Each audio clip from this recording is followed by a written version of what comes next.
Welcome, listeners. This is Ivan Franklin Rose, and this is the one on ways to deepen, improve, and reignite a happy relationship.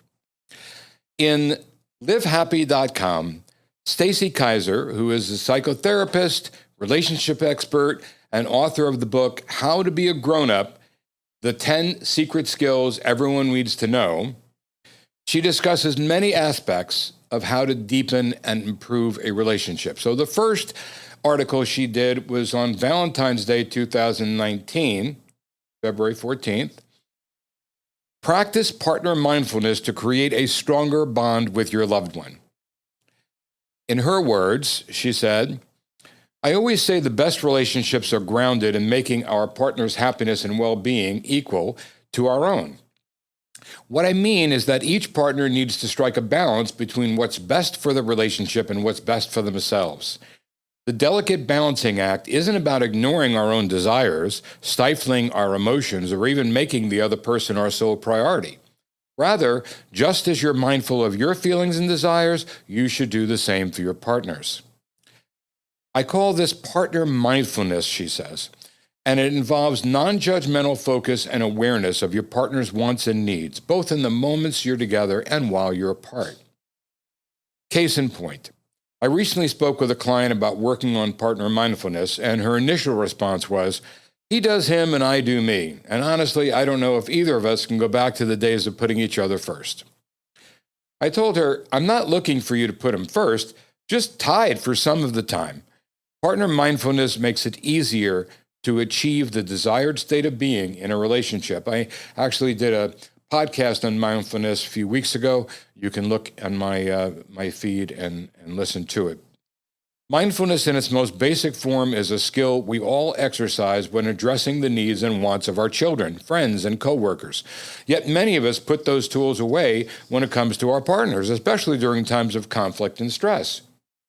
When we practice partner mindfulness, though, we're stepping outside our own thoughts and into our partners, allowing us to empathize and feel what it's like to be in his or her shoes.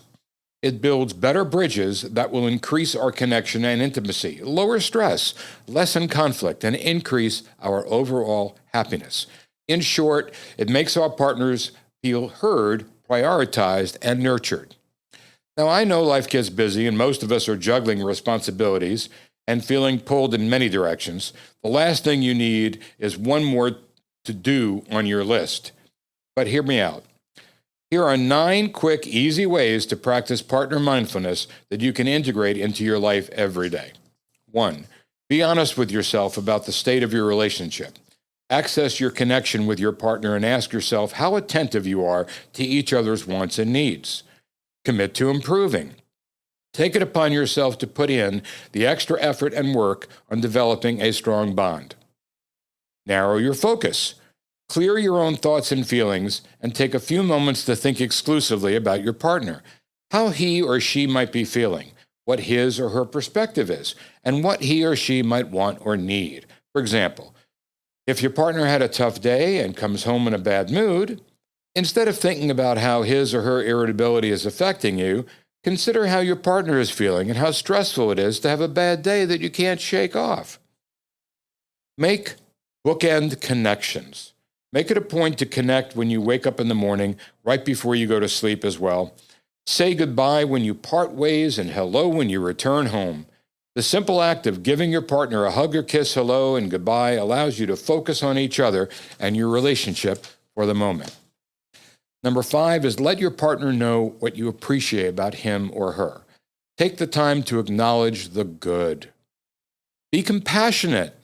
If your partner is in a bad mood or is having a tough time connecting with you, approach him or her with compassion and understanding instead of disappointment or frustration. Number 7 is respond. Don't react.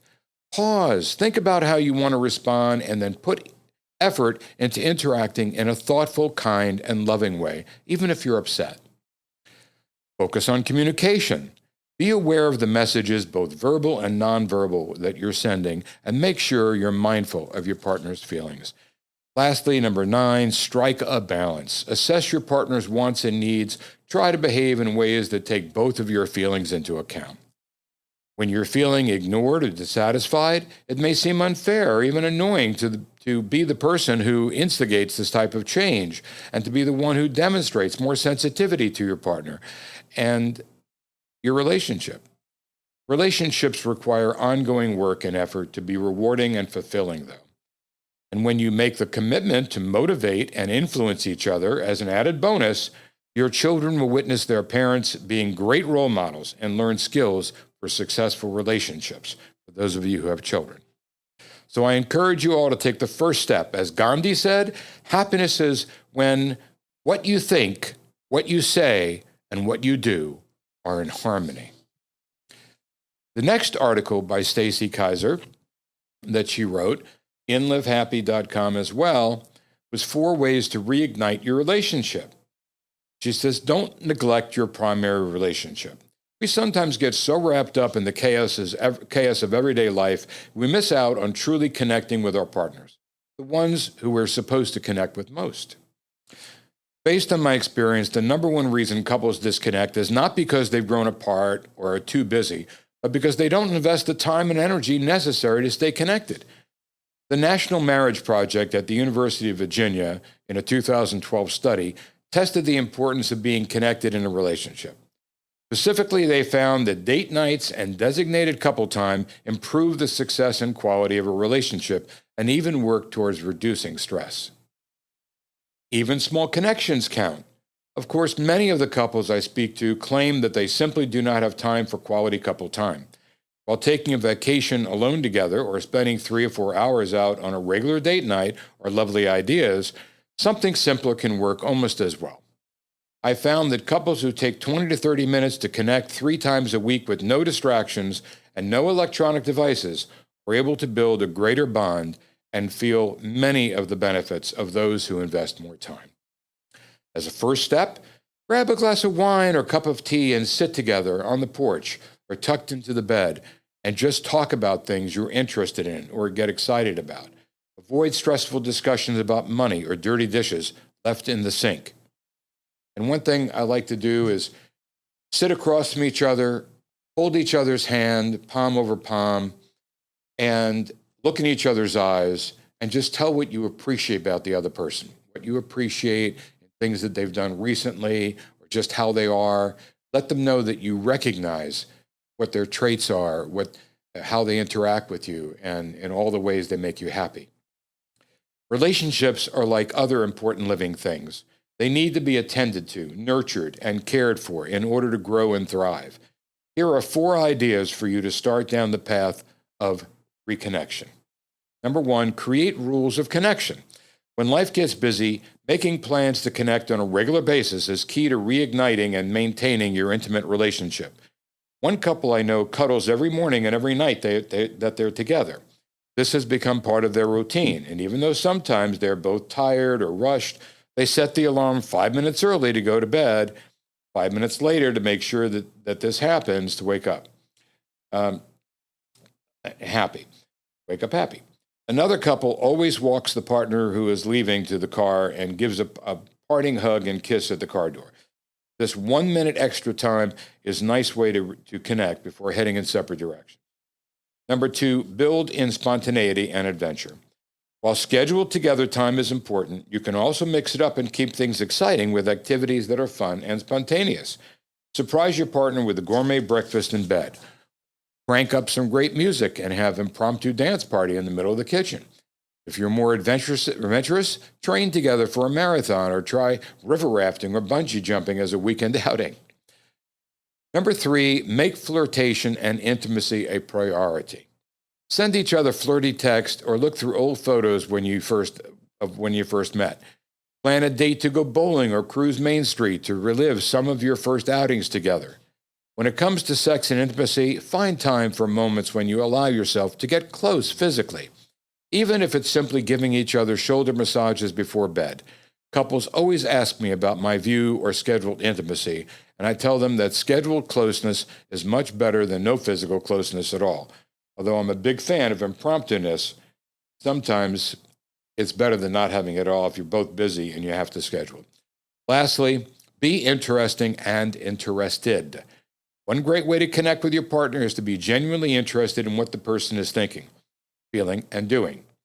When your mate is in the mood to talk, ask questions, discuss favorite activities, or what funny thing happened at work that day, engage it and listen.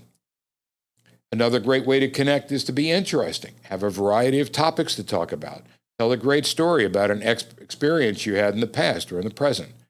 People get so wrapped up in the monotony of their days, they come home from work and start the conversation with, "I had a long day," or "What do you want for dinner?" Not very romantic. Try engaging with something like, "I read the most amazing story in the news today," or "Where would you go if you could be anywhere right now?" Takes their mind away from their day. With all the commitments to work, kids, finances, fitness regimes, it can be dangerously easy to neglect our relationship with our partners. Make time to engage, touch, talk, listen, and most of all, connect. The last article I want to read from Stacy Kaiser is an article she wrote also in livehappy.com. I love that website. 7 keys to a happy relationship. What you need to know for joyful, lasting love. Happiness within a relationship is hard to define.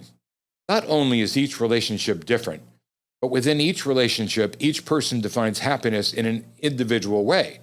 Some people view happiness as a peaceful, conflict-free life. For some, happiness involves a tremendous amount of fun, great intimacy, or lots of laughter. Whatever your definition, it directly correlates to your expectations, desires, wants, and needs. Those things can change over time. What holds constant are 7 specific behaviors and attributes laid out below that, in my experience, can almost guarantee the likelihood of long-term success and happiness in a relationship. If you work towards integrating these keys into your daily life, you will most likely experience greater joy and less conflict in your primary relationship. All right, let's start with number 1, respect. Every successful relationship is built on a foundation of respect. Respect means caring about your partner's wants and needs and always taking them into account before speaking or acting. The expectation is that your partner will follow the same guidelines. My official definition is as follows. Respect means putting the conflict, well-being, and happiness of the person you're with at an equal level of your own. Number 2 is loyalty. We feel happy when we know that someone has our backs. Relationships have the greatest success when each partner focuses on supporting one another at all times. This means that if someone is antagonizing your partner, you will either back your partner up directly or support him or her from behind the scenes. This also means that if your partner has done something you believe is wrong or that you don't approve of, that you speak to him or her privately about the issue, never in front of others. This is so important. Next is priority. If you want to build a stronger, positive relationship, let your partner know that he or she is a priority. Commit time and energy to talking and addressing each other's wants and needs. Be sure that the two of you have quality time alone to connect and enjoy each other's company. Even though work, children, or other obligations are also priorities, find the balance so that your partnership is not neglected. Then pick your battles. Strong and happy couples know when to bring up issues and when to put them aside. My rule of thumb, if you can let something go, move on and still enjoy your partner. Let it go. If you can't move on and are ruminating or worrying about something, then bring it up. When you do bring it up, make sure it is in a calm manner, in a private and in a good time for the two of you to discuss it. Never bring something upsetting up in bed and never in the earshot of children or other family or friends. And if you know your partner is sensitive about a specific subject, be intentional about you bring it up in conversation. Some people are more reactive to certain topics, and you want to be careful not to hurt their feelings. If you calmly approach the topic, you are more likely to receive an amiable response and resolve the issue at hand. If you want to continue to develop the way you discuss sensitive issues with your partner, consider scheduling a couples therapy session with expert counselors. Number 5 is loving gestures. The concept, actions speak louder than words, is an important one when it comes to relationships. It's not enough to simply feel that you love someone. You must also show that you love that person. Use kind words. Be Physically affectionate. Leave little love notes around the house, whether it is a verbal gesture or a material one. Make sure that you are letting your partner know in no uncertain terms that you love him or her. Put in the work. Partners in a successful relationship understand that you need to put in the work to keep things running smoothly. That means sometimes you need to do things that you do not want to do because it matters to your partner. Other times it means that you have to put in that little extra effort to calm down or hear out your partner's concern, even if that isn't the easiest or most convenient thing to do at the moment. Relationships take a lot of work, and if they're going to be happy, successful, and long-lasting, definitely. Lastly, focus on the positives. Even the best of relationships have challenges, and even the most wonderful of partners can have less than stellar moments. When times are tough, those who are seeking a happy relationship will combat the negative with a positive. If your mate is irritable after a long day, remind yourself about the great time you had last weekend or how funny he or she can be. If you have found out that your partner is a bit messy, for example, and it doesn't seem to change, focus on the fact that he or she is a great cook or a terrific parent. Reserve your thinking to remind yourself that your mate has great qualities and that you're happy to be together. Sometimes it's a question of doing what I call the Ben Franklin balance sheet. Put down all the positives on one side, all the reasons that you're happy together, and on the other side, put down the things that trouble you. Have a family meeting, which I did in a podcast some time ago, and discuss these things in a positive way. Look for that one to hear how to do that properly. But that's also very helpful. All right now, I'd like to turn to a different webpage, theverywellmind.com. In an article, November 13th of 23 by Barbara Field, reviewed by Rachel Goodman, PhD, psychologist, professor, speaker, and wellness expert. They talk about 7 surprising ways to improve your relationship. Whether you've been dating someone a while, currently living with a partner, or part of a long married couple, you might be seeking ways to better the relationship you have. Unlike holiday love stories and romantic comedies in which all is resolved after 1 or 2 conflicts, maintaining thriving relationships takes some effort, but it doesn't have to be difficult. With the daily grind of responsibilities and frayed nerves, it is understandable why dealing with partner issues falls to the bottom of your list. Just keeping up with all of life's responsibilities, work, kids, family, friends, neighbors, home, is taxing. And many of us are plain tired. Especially during difficult times, it's easier to avoid facing your stalling relationship or eroded intimacy issues. There are a few tried and true methods that work to improve relationships. Be a good listener. Carve out time together. Enjoy a quality sex life and divvy up those pesky chores. While these have been proven effective by relationship experts, you can also branch out to these 7 unexpected ways to bond and enhance your relationship. Now, before I cover the 7 ways, I want to just mention that Barbara talked about separately in a different article, green flags. Now, we all know about red flags, which we have to be cautious of in beginning a relationship and to look out for things that are signs that something is wrong, but green flags are the opposite. And she mentions these green flags, which I think are important to insert here.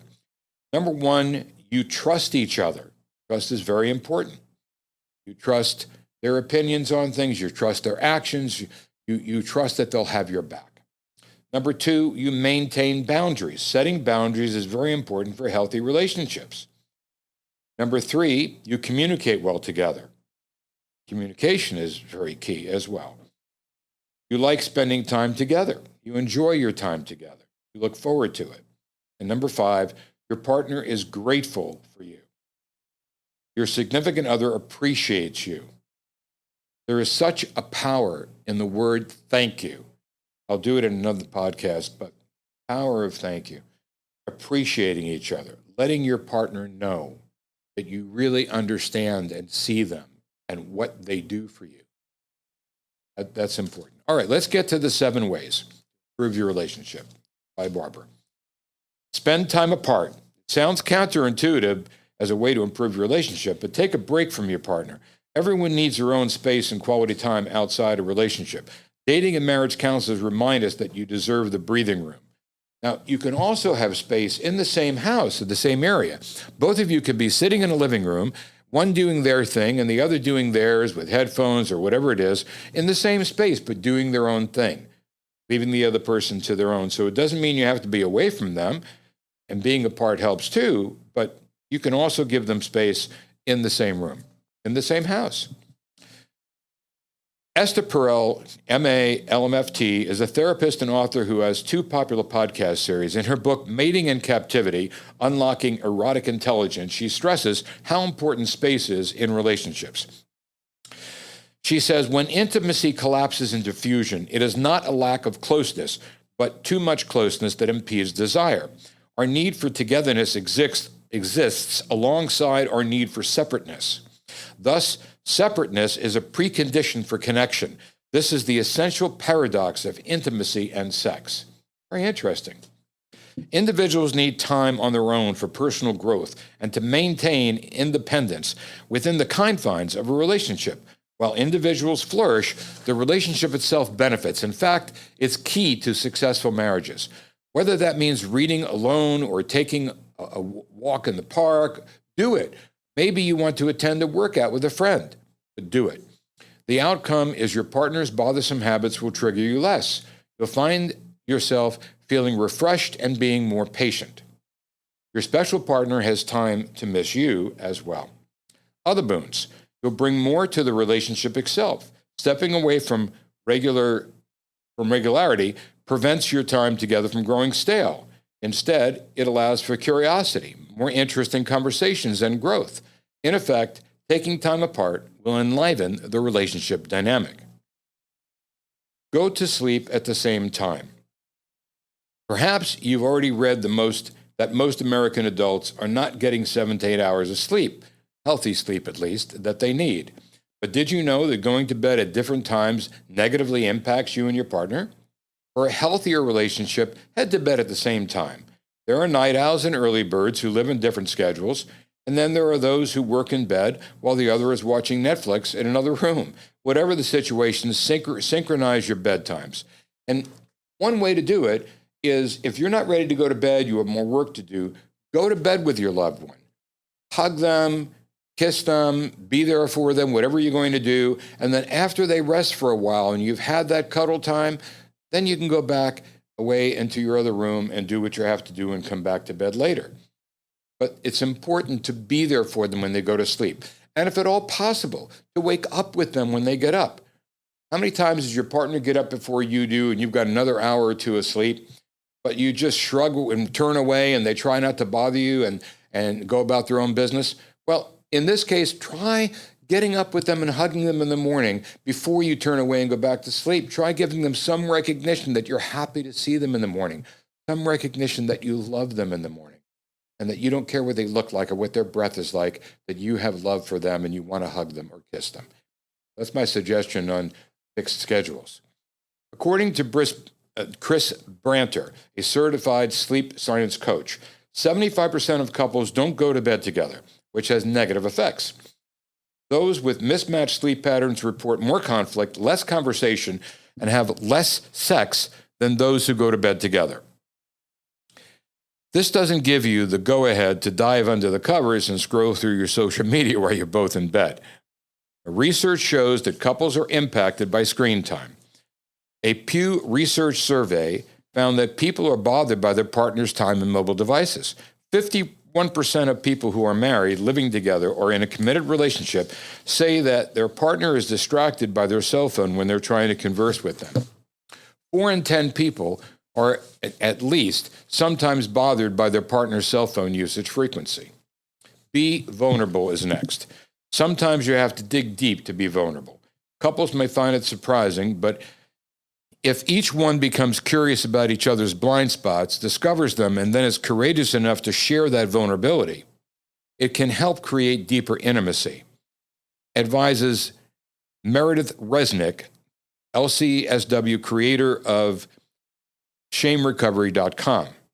Resnick added, a blind spot doesn't necessarily mean a fault or a weakness, but rather a deeply held belief about oneself or about how a relationship is supposed to work or how love is expressed. The belief is so deep, we don't even realize it, hence the term blind spot. What is an example of blind spots in a relationship, Resnick says, for example, one partner might discover that their tendency to micromanage people is actually related to their fear of abandonment, controlling the schedule of a loved one as a way to never be alone. Sharing this with a partner can be the first step to changing this pattern. This should be a loving process that builds trust, not one that causes shame, says Resnick. Next is create novel experiences. Although eating your favorite pizza every Saturday night and incorporating rituals into your life strengthens relationships, boredom does creep in. Therefore, you should shake things up, pepper your routine with unpredictable date nights and moments of fun. Be unpredictable. Continuing with spontaneity many years into the marriage is important, according to relationship expert, professor, and author Terry Orbuch, Ph.D. Her book, 5 Simple Steps to Take Your Marriage from Good to Great, is based on findings of a groundbreaking study she directed that followed 373 married couples over 20 years. She found many spouses felt like they were in a rut. If adventurous dates like rock climbing or learning a new language are out of the question, now you can buy a trampoline or do something unexpected. Anyway, maybe you can find other ways to bring excitement into your relationship. Psychologists say to focus on novelty, variety, and surprise. Research shows that after weeks of interesting dates, participants rekindled their love and couples felt closer.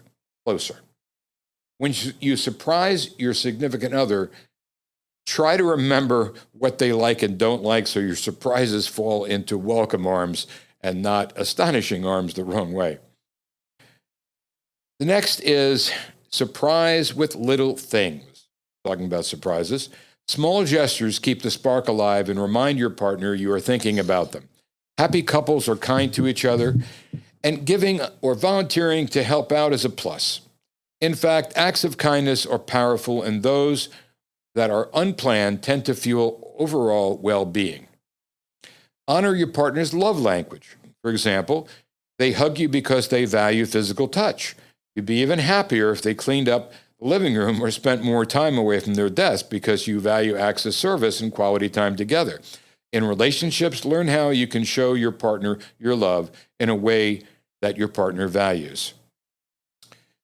I did a whole podcast on the 5 love languages by Gary Chapman in depth, and all the other ones that they thought about adding but felt were not necessary. So developed by Gary Chapman, Ph.D., author and counselor. The 5 love languages are words of affirmation, quality time, physical touch, acts of service, and receiving gifts. I think you'll really enjoy the podcast we did on that, so go back to my list and find it, please. Ways to surprise your partner. Well, you can bring a mug of coffee to their bed. You can volunteer to do one of their chores. Send a provocative text. Hug your sweetie. Meet your loved one at work. Give your partner a gift of chocolate. Leave lingerie in the bed. That's always exciting. Make eye contact and actively listen, and wrap up a small gift. Pen I love you in lipstick in the bathroom mirror. That's a cute one.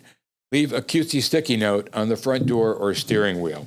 I also like to leave notes sometimes on top of the pillow, sometimes underneath the pillow sticking out, on a refrigerator or in a bathroom mirror, but some kind of a note to show them that you remember what your bond is together and that you appreciate them and how much you feel they do for you. Next on the list is fight better. While nobody wants to argue with someone they love, disagreements are in fact healthy. It's how you fight. And if you fight fairly and constructively, that matters.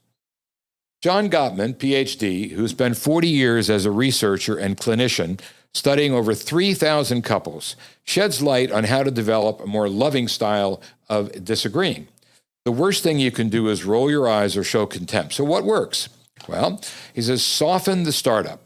The emphasis is on your tone and intention. Speak softly and gently.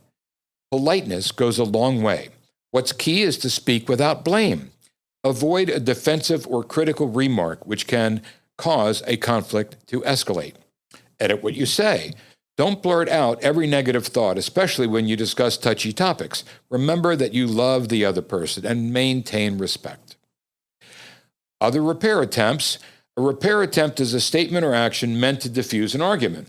This could be using humor, touching the other person, or offering an empathetic or caring remark like, "This must be difficult for you to talk about." You could also find common ground, like saying, "Well, we have different approaches, but we both want the same thing." Or offer signs of appreciation throughout difficult conversation. In his book, The 7 Principles for Making Marriage Work, Gottman calls repair attempts a secret weapon of emotionally intelligent couples. So repair attempts are very important. His research showed the success or failure of a couple's repair attempts is one of the primary factors in whether marriage is likely to flourish or flounder.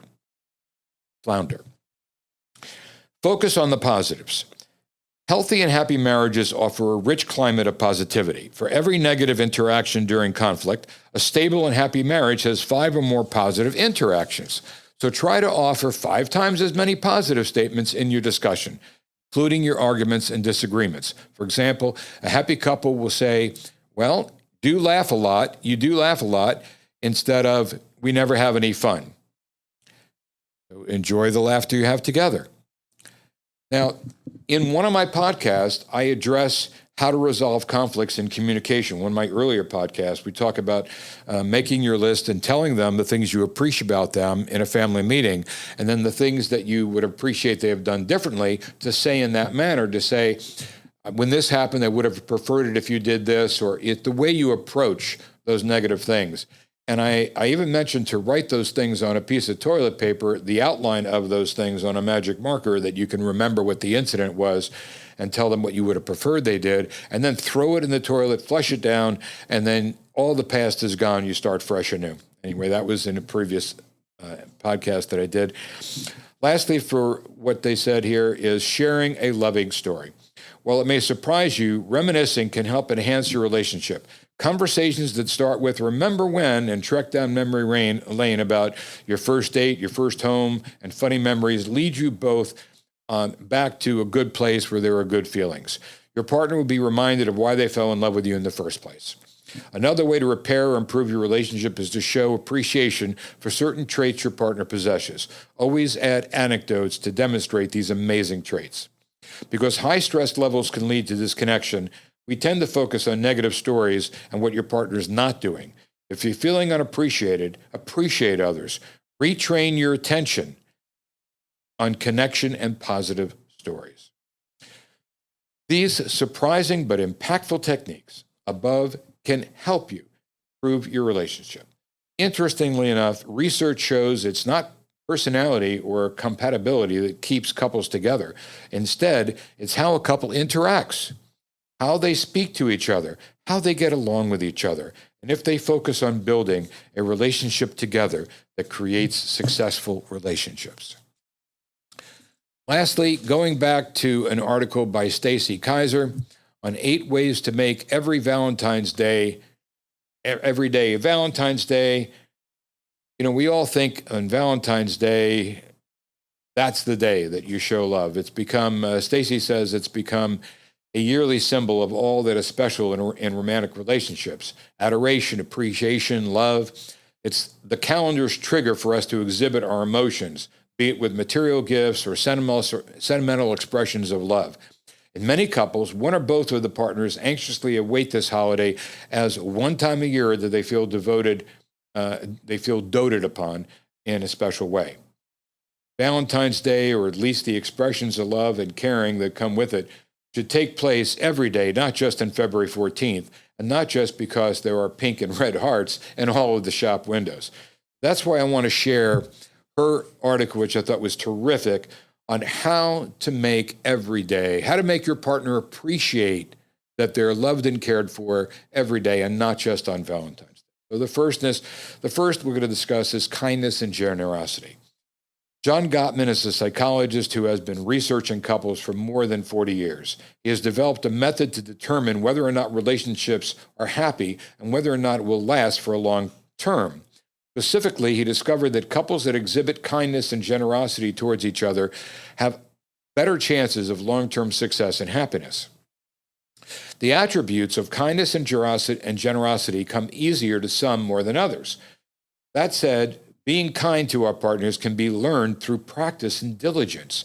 One way to have a more fulfilling and happy relationship is to make the exhibitions of love that happen on Valentine's Day an everyday occurrence. Find ways to let your partner know that you love and appreciate him or her on a daily basis. Earlier in this episode, we talked about leaving notes on the refrigerator, on the pillow. So this is an example of this. Make the effort not all at once. So we are not saying you need to do all of the practices every day. These are ideas, Valentine's Day styles, romantic efforts that can be worked into everyday life. Here are 8 terrific ways to get started. 1, leave love notes and sticky notes and leave them around your house in hidden places, like we were saying earlier, not too hidden, such as on a toothbrush, inside of a suitcase before travel, or on a dashboard of a car, for example, ways we hadn't discussed before. Next, take 5 to 10 minutes out of your day to tell your partner all of the things you love about him or her. Everything from "you have a nice smile" to "I appreciate that you always make a cup of coffee for me in the morning." Leave a sexy romantic message on the bathroom mirror your partner can find when going to bed at night or getting ready to leave in the morning. Surprising your partner by taking over one of his or her chores for the day is next. If your partner typically takes out the trash, let him or her be surprised by discovering you have already done it. Tell your partner you were trying to make him or her day